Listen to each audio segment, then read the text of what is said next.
जोशीला धन्यवाद. आपल्या प्रभावी वक्तृत्वाने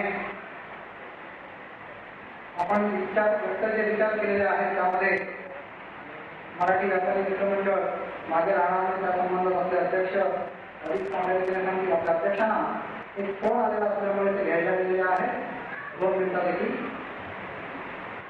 त्यानंतर आपले प्रमुख पाहुणे माननीय श्री गजाननराव पेंढारकर हे आपल्याला मार्गदर्शन करतील. मी त्यांना विनंती करतो की आपण सर्वांना मार्गदर्शन करायचे.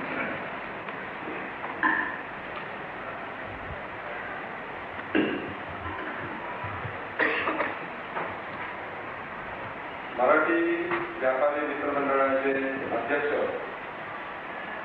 श्रीयुत आबासाहेब पेडणेकर, माननीय प्राध्यापक श्रीयुत मनोहर जोशी, इतर पदाधिकारी, कार्याचे उपाध्यक्ष, कोषाध्यक्ष आणि अन्य, आणि माझे मराठी व्यापारी बंधू भगिनी,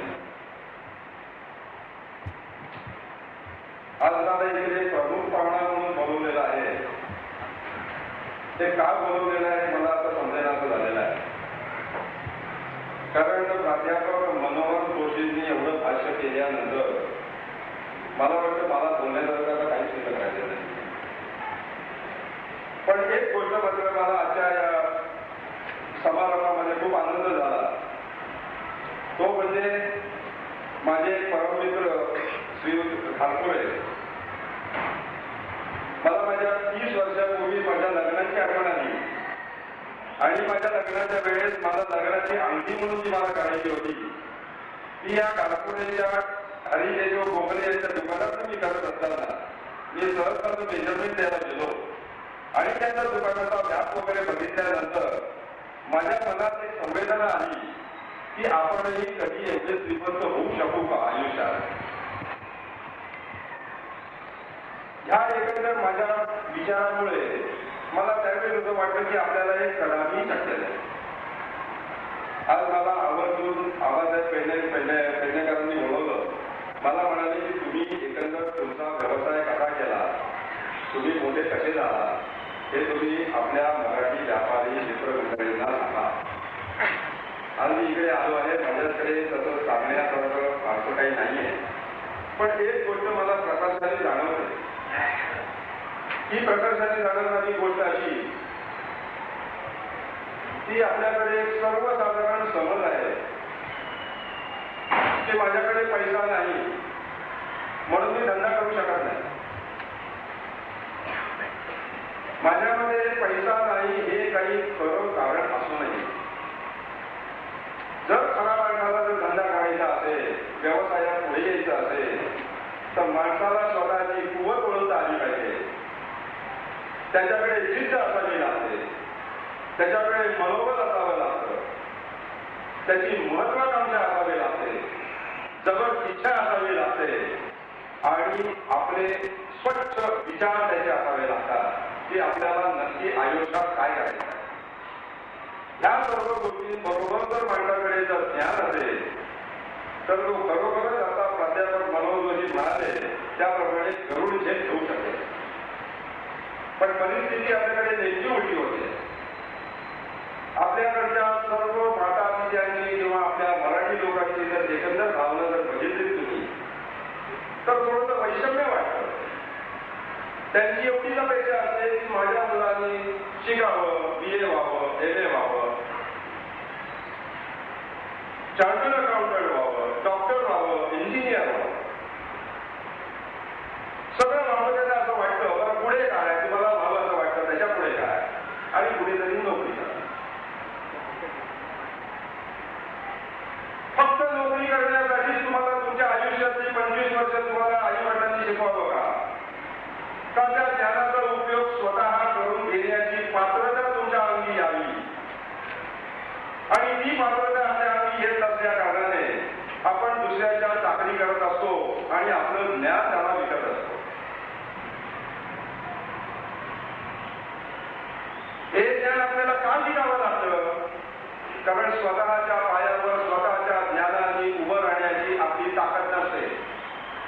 आपल्याला सिक्युरिटी पाहिजे असते, आपल्याला सिक्युअर्ड लाईफ पाहिजे असतं.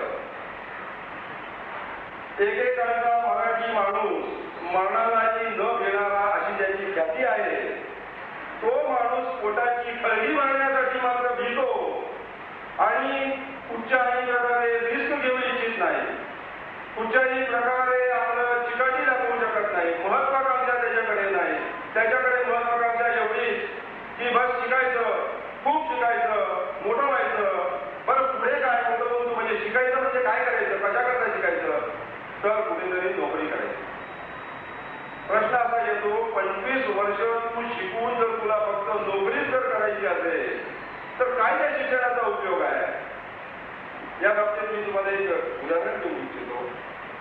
कदाचित तुमच्यापैकी बऱ्याचशा लोकांना माहिती असेल, अमेरिकेमध्ये हेनरी फोर्ड होते. हे हेनरी फोर्ड मॅट्रिक्युलेट होते.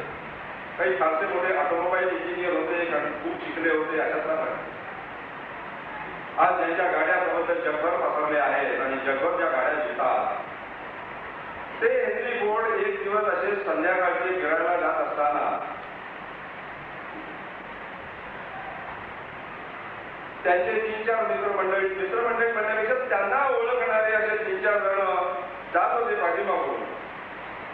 आणि त्यातल्या एकाने दुसऱ्याला सांगितलं की अरे तो जाणारा माणूस बघितला का, तो हेनरी फोर्ड केवळ मॅट्रिक्युलेट आहे, बुद्धीनी यथापदार्थ आहे, पण त्याचं भाग्य किती बलवत्त. आज तो कोट्याधीश झाला आहे, अब्जावधी डॉलर्स तो त्याच्या हातात खेळवतो आहे, केवळ भाग्याच्या भरोशावर. असं त्या तिघांपैकी एकाने सांगितलं. दुसऱ्या दिवशी हेनरी फोर्ड कोर्टात गेले आणि त्यांनी केस गुदरली त्यांच्यावर. डिफॉर्मेशन सूट गुदरली. डिफॉर्मेशन म्हणजे अपूर्ण नुकसानीची फिर्याद. नशिबाने अमेरिकेमध्ये आपल्या हिंदुस्थान सारखी परिस्थिती नाही की मी बोललोच नाही असं म्हणायचं. जसे वकील आपल्याला सल्ला देतात की आय डिनाय पासून सुरुवात करा आणि शेवटपर्यंत आय डिनायच म्हणत जा, अशी ईश्वराच्या दयेने याच्यात अमेरिकेमध्ये अशी पद्धत नसल्या कारणाने प्रश्न असा होता की मी बोललो आणि मला बोलायचा अधिकार आहे की नाही. यांनी केस गुजरल्यानंतर त्यांनी सांगितलं की मला अब्रू नुकसानीची भरपाई म्हणून मला $3 लाख मिळाले. कोर्टात केस झाली. ते झाल्यानंतर त्यांनी सांगितलं की बघा मला यांनी असं म्हटलेलं आहे, हा निर्बुद्ध माणूस आहे, हा मॅट्रिक्युलेट आहे, मी मॅट्रिक्युलेट आहे, पण निर्बुद्ध आहे त्यांनी मला म्हटलं आणि यथातथाच आहे. यांनी माझी अब्रू नुकसानी झालेली आहे. कोर्टात केस झाली. केस झाल्यानंतर त्यांनी कोर्टाला सांगितलं की जगाच्या पाठीवरचा कुठचाही प्रश्न मला विचारा, त्या प्रश्नाचं उत्तर जर मला देता आलं नाही तर तुम्ही म्हणा की मी निर्बुद्ध आहे. केस चालू झाल्यानंतर यांनी आपल्या स्वतःकडे 36 स्पीचेस असलेला बोर्ड बसवला आणि त्यांनी गिर्याणी पक्षाला म्हणजे प्रतिवादीला विचारलं की तुम्हाला कशाबद्दल मला प्रश्न विचारायचा आहे, तुम्हाला मॅथमॅटिक्स बद्दल विचारायचा आहे. त्यांनी बटन दाबलं. जगाचा अत्यंत अर्थशास्त्रज्ञ त्यांच्या पुढे उभा राहिला कोर्टात विटनेस बॉक्समध्ये. अपोजिट पार्टीने ऑब्जेक्शन केलं की प्रश्न तुम्हाला विचारलाय, उत्तर तुम्हाला द्यायचं आहे. त्यांनी सांगितलं तुम्ही आधी यांची उत्तरच ऐकून घ्या, तुम्हाला माझी दिलेली उत्तरं आधी पसंत आहेत की नाही, बरोबर आहेत की नाही बघा, पुढचं आर्ग्युमेंट मी करीन नंतर. तुम्हाला नंतर त्याचं मॅथमॅटिक्स बद्दल विचारलं, इतिहासाबद्दल पाहिजे असेल तर त्यांनी दुसरं बटन बांधलं, इतिहास संशोधक आला. खगोलशास्त्राचा विचारा, तुम्हाला जगातले जे जे प्रश्न विचारायचे असतील ते मला विचारा आणि त्याची उत्तरं तुम्हाला मिळतात की नाही बघा. अंडे पाहून एकावर एक तज्ञ आणले आणि त्याची उत्तरं झाली. नंतर आर्ग्युमेंटला उभा राहिल्यानंतर तो म्हणाला हे बघा, या प्रत्येक तज्ञाला मी कुणाला $10,000 पगार देतोय, कुणाला $5,000 पगार देतोय, कुणाला $7,000 देतोय. मी डॉलर म्हणतोय, $1 म्हणजे आपल्याकडे जवळजवळ 20 रुपये. असे 5,000, 7,000, $10,000 प्रत्येकाला देऊन मी यांना माझ्याजवळ पोचलेला आहे. याचं कारण ते ज्ञानी आहेत पण त्यांना ज्ञानाचा वापर कसा करावा याची अक्कल नसल्यामुळे मी त्यांना $10,000 पगार देतो आणि त्याच्यावर 25,000 कमवतो. एका बिंदूमध्ये संबंध जगातलं ज्ञान मी साठवू शकणार नाही. म्हणून हे माझे स्टोरेज वेसल्स आहे की याचा वापर मला जेव्हा योग्य वाटेल त्यावेळेस मी त्यांचा करत असतो. आता ह्या 5,000, 7,000, $10,000 पगार खाणाऱ्या ज्ञानी माणसांना बुद्धिमान म्हणायचं का त्यांचा वापर करून मी त्यांच्यावर आणखी $25,000 कमवतो, हा मी बुद्धिमान समजायचा. कोर्टाने ताबडतोब त्याचं म्हणणं ऍक्सेप्ट केलं आणि त्याला $3,00,000 नुकसान भरपाई द्यावी म्हणून निर्णय दिला. हे सांगण्याचा उद्देश असा आहे की ज्यावेळेस आम्ही धंद्यात पडलो त्यावेळेस सर्वसाधारण एक असा समज होता, आपल्या मराठी लोकांचा तो गोड गैरसमज होणार की ज्याला आयुष्यात काहीही करता येत नाही त्यांनी धंदा करावा. आणि तिकडे आपण भयंकर गोड चूक केली. ज्याला शिकता येत नाही, जो कॉलेजमध्ये जाऊ शकत नाही, जो डॉक्टर होऊ शकत नाही, जो इंजिनियर होऊ शकत नाही, त्यांनी धंदा करावा. ह्या आपल्या विचारसरणी आणि या गोड चुकीमुळे झालं असं की डॉक्टर आणि इंजिनियर आणि तुमचे सगळे मागे पडले आणि धंदेवाला मात्र सहस्रपट तुमच्या पुढे निघून गेला.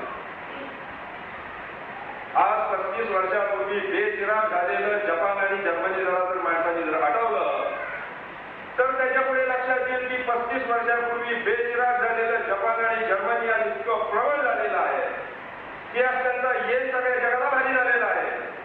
हे कशामुळे झालं आहे? दीर्घोद्योग. आणि ह्या उद्योगाकडे मराठी माणसांनी कानाडोळा करावा याच्याबद्दल सर्वात वैषम्य आहे. आता प्राध्यापक बोलले की गव्हर्नमेंटने असं करावं, गव्हर्नमेंटने तसं करावं. मी म्हणतो की आपण आपल्या स्वतःच्या पायावर काम मिळवू शकत नाही. आज मुंबईची अर्धी प्रॉपर्टी पंजाब्यांच्या मालकीची आहे. का मराठी माणसाची होऊ शकत नाही? हा दोष पंजाबाला देण्यात काय फायदा आहे? आपण जर ती प्रॉपर्टी करू शकलो नाही, आपण जर त्याच्यात रिस्क घेतली नाही, आपण पुढचा व्यवसाय जर करायची इच्छा नाही, तर केवळ मी मराठी माणूस म्हणून महाराष्ट्रात मला मानाचं स्थान मिळावं अशा मागण्याची जगात काहीही मिळत नसतं. रिस्पेक्ट असं एक इंग्लिशमध्ये म्हण आहे. Respect is never to be demanded, it is to be commanded. म्हणून त्यांनी कमांड करायला पाहिजे. रिस्पेक्ट मागून जगात काहीही मिळत नाही आणि ते कृतीने करावं लागतं. भांडून दंडे वगैरे करून मला अमुक द्या, मला तमुक द्या, मदत करणारा माणूस मदत करेल, पण तुमची धरून किती दिवस चालणार? आपण आपल्या पायावर का उभे राहू शकत नाही? हा महत्वाचा प्रश्न जर आपण मराठी व्यापाऱ्यांनी जर मनात आणला तर आपल्याला खरोखर समजेल की आपण मागे का राहतो. मी तर म्हणेन की जर माणसाच्या अंगात जर धडाडी असेल, चिकाटी असेल, इच्छाशक्ती त्याची प्रबल असेल, महत्वाकांक्षाचं त्याच्याकडे असेल आणि त्याचे जर विचार स्पष्ट असतील तर एक वेळ त्याला ज्ञान नसलं तरी चालेल, ज्ञान विकत घेता येईल. प्राध्यापक मनोज जोशी त्याचे क्लासेस चालवतात, पण हे झाडच कुठून तुम्ही विकत आणणार? महत्वाकांक्षा कुठून विकत आणणार? तुमची प्रबल इच्छाशक्ती तुम्ही कुठून विकत आणणार? ही तुम्हाला रक्तात पाणवावी लागते आणि हे रक्तात पाणवण्यासाठी मनुष्याला वातावरण तयार करावं लागतं. आम्ही आज मोठे झालो त्याच्याबद्दल मला एक सारखा अभिमान वाटतो की आमचे वडील महत्वाकांक्षी होते. साधं बघा, शिवाजी महाराजाला 5,000 किंवा 10,000 सरदारकी मिळू शकली नसती का जर शहाजी महाराज एवढे शूर होते तर? पण त्या शिवाजी महाराजांची आई महत्वाकांक्षी होती आणि तिला असं वाटतं की नाही 5,000 आणि 10,000 ती सरदारकी घेण्यापेक्षा माझ्या मुलांनी महाराष्ट्रात राज्य स्थापन करावं आणि लाखो सैनिक त्याच्या हुकुमाची तामिली करताना मी बघावी, या जबर महत्वाकांक्षेपुढे शिवाजी महाराजांना. तेव्हा सांगायचं तात्पर्य असं की आपण मराठी व्यापारी लोक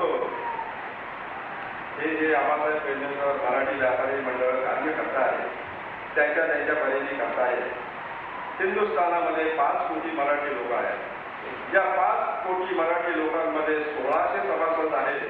त्याचा त्यांनी आता आढावा घेतला. पण त्यांच्या परीने जे करतायत चांगलं करतायत. पण 5 कोटी मराठी माणसामध्ये 1600 मराठी व्यापारी, यातून यांनी सांगितल्याप्रमाणे कोणी दुकानदार आहे, कोणी अमुक आहे, कोणी तमुक आहे. का अशी परिस्थिती यावी? केवळ आपण नोकरी करता का जावं?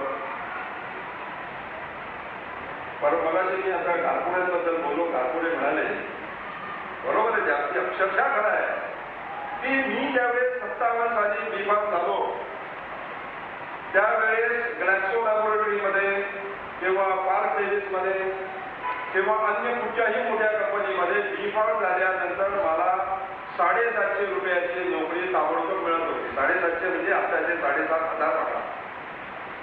B.Pharm झाल्याबरोबर ती नोकरी मिळत होती. आमच्या वडिलांनी सांगितलं बघ बेड्या तुला जर मोठं व्हायचं असेल तर मी सांगतो ते आहे. माझ्या हातात त्याची डोळी दिली वज्रदंडी विकण्यासाठी आणि घरोघर प्रचार करायला पाठवलं. हा घरोघर प्रचार करत असताना मला महिन्याचे 30 दिवस काम करून म्हणजे शनिवार रविवारची सुट्टी सोडा त्या दिवशी सुद्धा काम करून आम्हाला महिन्याला 150 रुपये मिळायची मारामार होती. आणि असं वाटायचं की आपल्या वडिलांनी काय त्यांच्या डोक्यात पोल शिरलेला आहे म्हणून मला बॅग घेऊन तिथे एक पाठवली. मला एवढं मी B.Pharm झालो आणि माझ्या हातात जोडी देऊन मला घरोघर एक एज्युकेटेड हॉपर या दृष्टीने मला काम करायला लावलं. आणि मला एकच त्यांनी सांगितलं की माझ्यावर जर विश्वास असेल तर मी सांगतो ते कर. ईश्वराच्या देवी माझ्या वडिलांच्या बाबतीत नितांत श्रद्धा होती. आणि आपल्याला जे काही आपले वडील सांगतील ते योग्यच सांगतील, आपल्या भल्यासाठीच सांगतील ही एक माझी कल्पना होती. मला ते म्हणाले बघ गजू, मला गजूभाऊ म्हणाले, गजूभाऊ बघ आज 750 रुपये पगार घेणाऱ्या माणसाच्या मागे जाऊ नकोस. शेवटी तो नोकर आहे. तो किती मोठा झाला तर 750 चे 1000 होतील, 1500 होतील, 2000 होतील, 3000 होतील, नाही तर 5000 रुपये पगार होईल. पण एक लक्षात ठेव, तू जर मेहनतीने आज 150 रुपये जर कमावले तर या 150 रुपयाचे 1.5 लाख रुपये होतील. त्यावेळेस तुला त्याचा डिफरन्स समजेल की धंदा करणं म्हणजे काय आणि नोकरी करणं म्हणजे काय. तुम्हाला मी आता जे शब्द सांगितले की माणसात जिद्द असावी, महत्वाकांक्षा असावी, म्हणजे काय असावं, जिद्द असावी म्हणजे काय करावं याचं तुम्हाला एक माझ्या अनुभवावरून मी तुम्हाला उदाहरण देतो. आम्ही तर त्यावेळेस कॉलेजमध्ये जात असतो आणि वडिलांसमोर फारसं बोलण्याची आमची हिंमत नव्हती, निदान माझी तरी नव्हती. हल्लीच्या जमान्यात सगळ्यांची हिंमत आहे. वडिलांनी जे सांगितलं ते करायचं. गणितामध्ये मी प्रवीण होतो, मला 100 पैकी नेहमी 100% मार्क मिळायचे. आमच्या वडिलांना वाटलं मी आर्किटेक्ट व्हावं म्हणून त्यांनी मला ड्रॉइंगच्या कोर्सला पाठवलं. मला एक लगेच सुद्धा ड्रॉइंगची भावना येत नव्हती, तरीही त्यांनी मला ड्रॉइंगला पाठवलं. आणि त्यांचं म्हणणं एवढंच होतं की तू जर खरा हुशार असेल, तू खरा बुद्धिमान असेल तर सांगितलेलं काम तुला यशस्वी करता आलं पाहिजे, तर माझ्या दृष्टीने तू खरा हुशार आहे.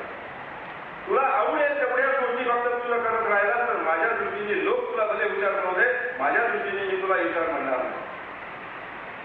तुला डॉक्टर मिळायला म्हटलं तर तुला डॉक्टर बनता आलं पाहिजे. तुला इंजिनिअरिंगच्या कोर्सला घातलं तर तुला इंजिनियर बनता आलं पाहिजे. तर तू खरा हुशार, दिलेलं काम तुला सक्सेसफुल करता आलं पाहिजे.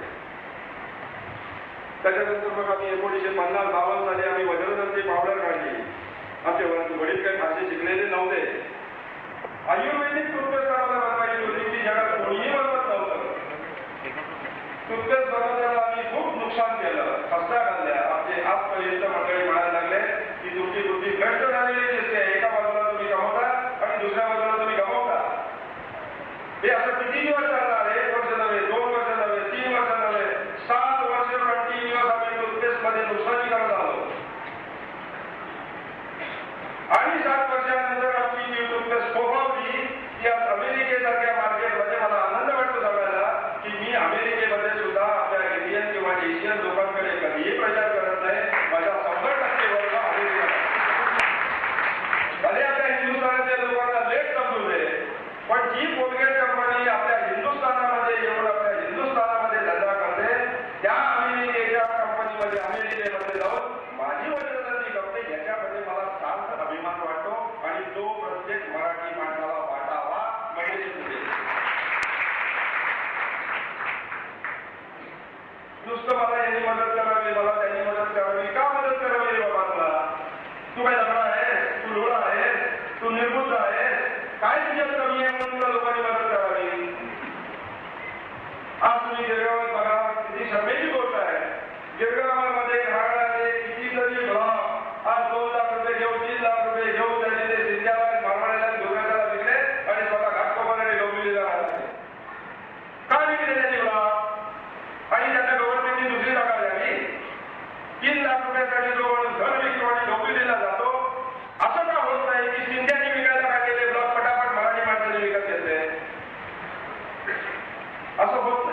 दुर्दैवाने असं होत नाही. आणि असं होत नाहीये याचं कारण असं की आपण ज्या गोष्टी आता मी तुम्हाला सांगितल्या त्या गोष्टी आपण अंगात वाढवल्याच नाही.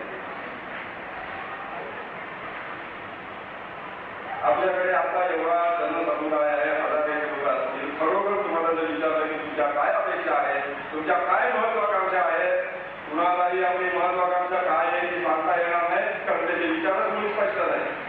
मला काय हवं हेच मुळी मला समजत नाही, तर मी काय करू शकणार आहे. त्याच्याबद्दल दोन उदाहरण दिलं होतं. एका मराठी माणसाने आपल्या बायकोला सकाळी खुशीत उठून सांगितलं, ऐकलंस का, मला एक स्वप्न पडलं रात्री. काय स्वप्न पडलं? बायकोनी कुतूहलाने विचारलं, काय स्वप्न पडलं? अगं मला स्वप्न पडलं की मला 1 लाख रुपयाची लॉटरी कुठली. बायको म्हणाली, काय दळबंदी आलो तुम्ही, तुम्हाला स्वप्नात सुद्धा 1 कोटीची लॉटरी कुठली असं नाही वाटलं. त्याच्यासाठी तुम्हाला एकच लागले, स्वप्नात तरी 1 कोटी कधीतरी बघा, मिळते त्यावेळेस आपल्याला मिळते. पण ही जी आपली महत्वाकांक्षा आणि खूप वृत्ती जी आहे ही आपल्या मराठी लोकांच्या नाशाला कारणीभूत होते. हा आनंद मला का प्रकर्षाने जाणवला. मी पॅरिसवरून न्यूयॉर्कला जात होतो आणि न्यूयॉर्कला जात असताना एक फ्रेंच इंडस्ट्रियलिस्ट माझ्या शेजारी बसला. त्याला विचारायला टेकऑफ घेताना आणि लँडिंग होताना अतिशय भीती वाटायची. त्यावेळी तो कायम टेकऑफला आणि लँडिंगला लागू केला. मी शुद्धी बघलो, कारण माझ्या डोळ्यासमोर मी प्लेनचा एवढा जबरदस्त ऍक्सिडेंट बघितला आहे की मला ते सहन होतं. सांगण्याचं नंतर तो फ्रेंच इंडस्ट्रियलिस्ट माझ्याकडे बसल्यानंतर त्यांनी मला एक साधा प्रश्न विचारला, युअर फ्रॉम इंडिया? मी म्हटलं हो. कारण मला एक गोष्ट समजत नाही तुमची की तुमचे लोक एवढे हुशार आहेत, एवढे विद्वान आहेत. आज अमेरिकेमध्ये जेवढे सायंटिस्ट आहेत त्याच्या 33% सायंटिस्ट तुमच्या इंडियातले आहेत. त्यांना आम्ही मोठे पगार देतो, आम्हाला लाच दिल्याचे म्हणजे आमच्याकडे येणारच नाही. तुमच्या हिंदुस्थानामध्ये त्याला 5,000 रुपये पगार देतो, त्यांना 25,000 रुपये पगार देतो, कारण मला ते गुलाम म्हणून पाहिजे आहे. त्यांच्या भरोश्यावर मला 25 लाख डॉलर कमवायचे आहे. पण हे तुमचे एवढे हुशार म्हणणारे लोक स्वतःच्या हिंदुस्थानात जाऊन स्वतःची प्रगती काय करत. मी सगळी मान खाली घातली, पडले आपण त्याला काय करणार, त्यांना नाही समजत. ते बुद्धिमान आहेत, ते शिकलेले आहेत, पण शिकून त्याला ज्ञान मिळालेलं आहे, पण बुद्धी प्रगल्भ झालेली नाही. ज्ञान आणि बुद्धीत मी फरक करतो. ज्ञानी माणूस ज्ञान हॉटेलवर घेऊन शकेल, पण त्या ज्ञानाचा वापर करण्याची जोपर्यंत त्याला बुद्धी येत नाही तोपर्यंत तो ज्ञानी म्हणून माझ्या दृष्टीने फरक दूर करतो. कुठल्याही एखाद्या मोठ्या शास्त्रज्ञाना तंत्रज्ञाना तुम्ही त्याला म्हणायचे 10 उद्यापासून तुला नोकरीवर काढलं, तुला 5,000 रुपये पगार उद्यापासून बांधलं, त्याला फिरे पाहिजे की आपल्याला 5,000 रुपये मी कुठून उभे करू. तो वडवड नोकरीसाठी फिरेल. पण ज्या मार्गाकडे आपण काम करत होतो त्याच मार्गाचा धंदा आपण चालवावा असं त्याला वेळ वाटणार नाही. ही जी वृत्ती आपल्या मराठी व्यापाऱ्यांमध्ये जी आहे ही आपण प्रकर्षाने मला जी जाणवते ती आपण पूर्णतः जोपर्यंत काढत नाही तोपर्यंत 16 सभासदांचे 16 लाख सभासद होणं कधीही शक्य नाही. किंवा मराठी व्यापारी मित्रमंडळ काहीतरी करताय, पण ते त्यांच्या पद्धतीने करताय. शेवटी जागरूक नागरिक काय करतो की भाऊ मला मदत तेव्हा कराल तुम्ही. आपले गमत बघितलेली सर्वसाधारणपणे मी ज्यावेळेस ऐकतो त्यावेळेस व्यापाऱ्यांमध्ये सुद्धा मला बँकेचा 2 लाख रुपये ओव्हरड्राफ्ट आहे आणि 5 लाख रुपये ओव्हरड्राफ्ट आहे याच्यात त्याला भूषण वाटतं. म्हणजे बँकेच्या ओव्हरड्राफ्टच्या भरोश्यावर हा चाललेला असतो. मला चित्र असं पाहिजे की तुझ्या व्यापाऱ्याच्या भरोश्यावर बँका चालून राहिलेल्या आहेत तर तू खरा व्यापार करणं म्हणजे नुसतं खरेदी विक्री करणं आणि पोटभरून धंदा करणं हा व्यापार ठीक आहे. नोकरीपेक्षा त्याला केव्हाही जास्त किंमत आहे. पण जर खरा व्यापार माणसाला जर करायचा असेल तर बँकेच्या ओव्हरड्राफ्टवर त्यांनी धंदा करता वर्ष 2 वर्ष 5 वर्ष 10 वर्ष मी समजू शकतो. पण 25-25 वर्ष धंद्याला होऊन सुद्धा जो बँकेच्या ओव्हरड्राफ्टवर धंदा जर करत असेल तर माझ्या दृष्टीने तो अयोग्य पद्धतीने धंदा करतो. आमचे वडील सांगायचं आम्हाला हे बघ गरीब तू मेहनत ज्या पद्धतीने करतो त्या पद्धतीने तू मेहनत केली तर निश्चित कोट्याधी मी वाटत म्हटलं आज आपण कोरडे आहोत 10,000 रुपये 1,00,000 रुपयाचा धंदा नाही कोट्याधी पुढे राहिलं मला त्यांच्या प्रश्नाचा गंभीर अर्थ समजला नाही त्यांनी सांगितलं तू कोट्याधी खुशील रे मला खुश करता बरं म्हटलं कोट्याधी जर मी झालो ना तर मी 1 कोटी रुपये घेईन आणि तुमच्या स्वाधीन करेन तुम्हाला जे वाटेल ते करा म्हणाले तसं नाही आहे मला काय वाटेल ते मी करीन ना प्रश्न असा आहे की तुला 1 कोटी रुपये मिळाल्यावर तू काय करशील मी म्हटलं काही नाही करणार कदाचित मी मोदत राहील मला त्यात आनंद वाटेल 1 कोटी म्हणजे काय मामूली रक्कम कमी जाते काही मग म्हणाले तू 1 कोटी रुपये मिळाल्यानंतर 2 कोटीच्या मागे लागतील म्हटलं आता मिळाले तर काय लागणार मग 2चे 4 स्वाभाविक आहे 4चे 10 याला 1 कोटी आहे तुला कशाकडे पैसे पाहिजे आहे पैशासाठी मला पैसे नको आहेत त्या पैशाचं तू काय करणार आहेस कसा विनियोग करणार आहे यालाही माझ्याकडे किंमत आहे पूर्वीच्या जमान्यामध्ये 10% गंगाजळी काढायची पद्धत होती मला जर 1,000 रुपये मिळाले तर 100 रुपये गंगाजळी 100 रुपये ज्या लोकांच्या आशीर्वादाने मिळालेले आहेत त्या लोकांसाठी मी 100 रुपये ठेवलेले आहेत आणि या 800 रुपयात मी माझं सेव्हिंग करून मी माझा खर्च सांभाळे आणि परत धंद्याला पैसे लावे तुम्हाला सांगतो मी सुद्धा प्राध्यापक घोषांसारखा ज्वाज्वल्य मराठीचा अभिमानी आहे आणि मला असं वाटतं की मराठी माणसांनीच पुढे यावं पण वैषम्याची गोष्ट आहे आज मी जगाच्या बाजारपेठेत सर्व ठिकाणी माझे स्टॉकिस्ट आहेत जवळजवळ हिंदुस्थानामध्ये माझे 1600 स्टॉकिस्ट आहेत पण एकही मराठी माणूस माझा स्टॉकिस्ट नाही का अशी परिस्थिती आहे झालेले स्टॉकिस्ट मला कॅन्सल करावे लागेल कारण वाढत्या धंद्याप्रमाणे वाढतं भांडवल त्याला उभं करता आलं नाही कमवलेले पैसे खाऊन टाकले परत धंद्यात होते नाही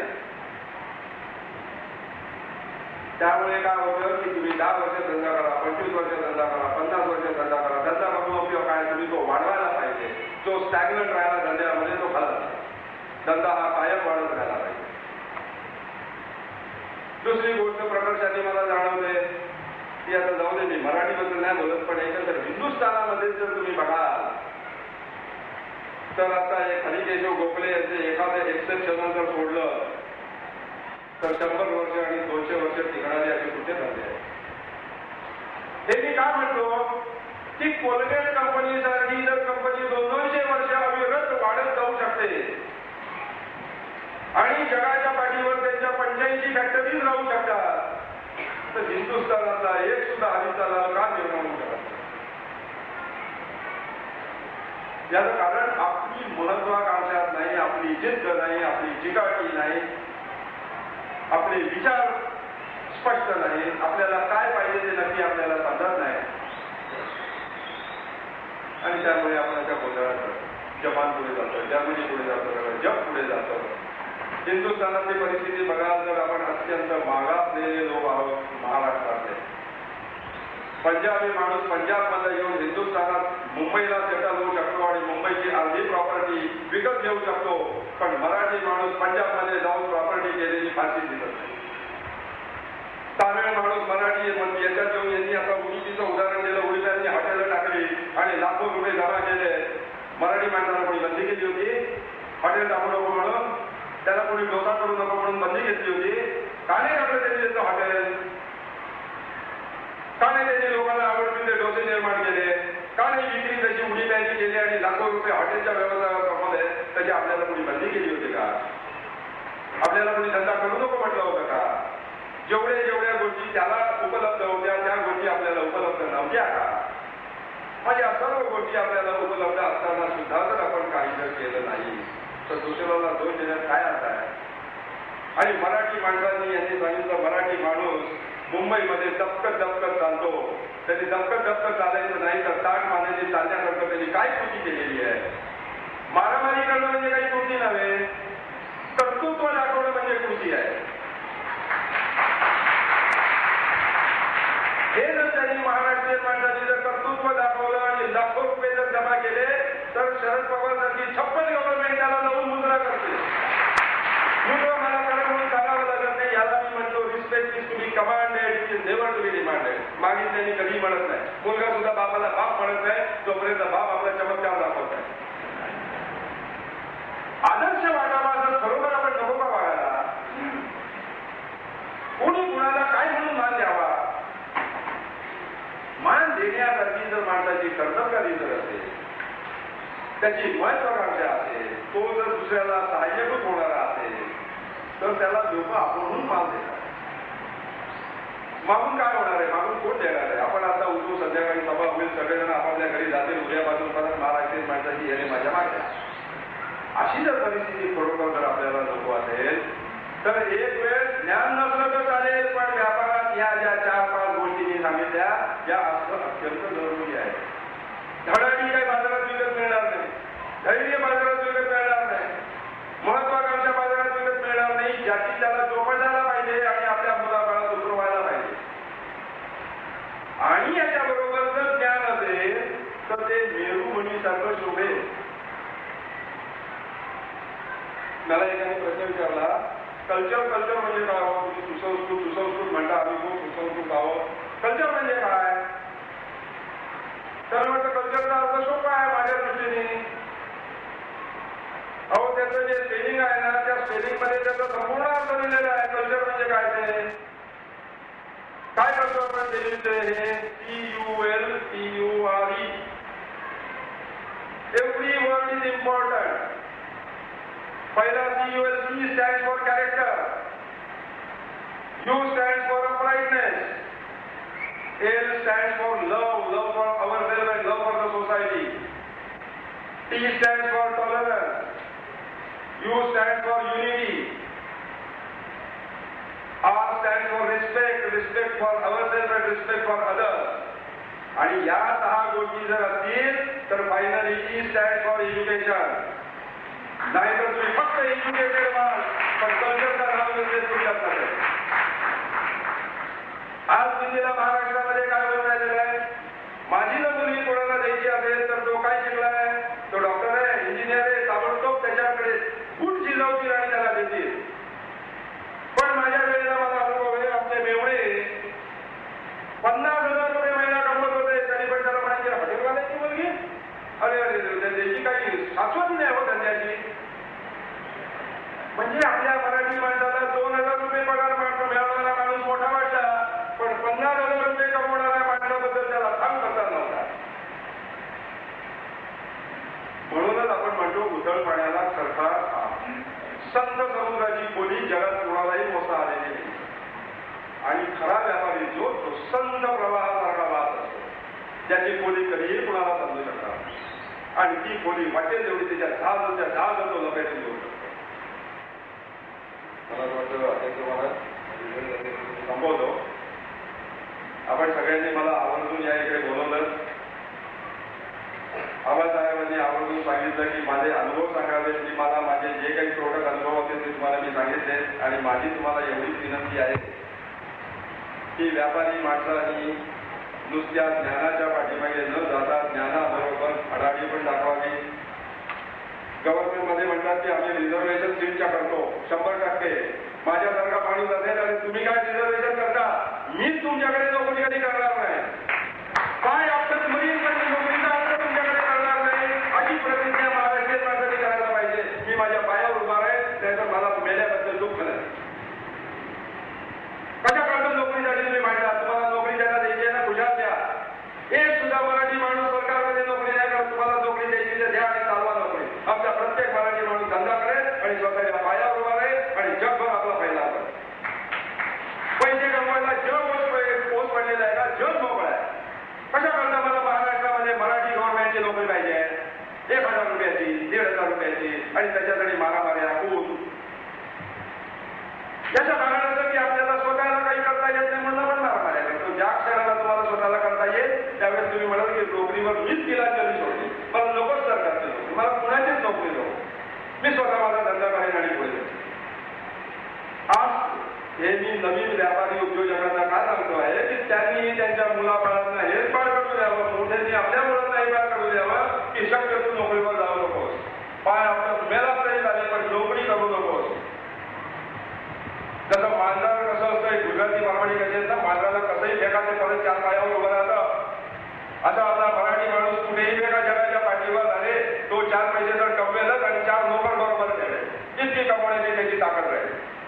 याच्यासाठी बुद्धी आणि बुद्धी ज्ञानी माणसांचं ज्ञान कसं वापरावं आणि पुढे कसं जावं हे ज्याला समजतं तो खरा बुद्धिमान माझ्याकडे.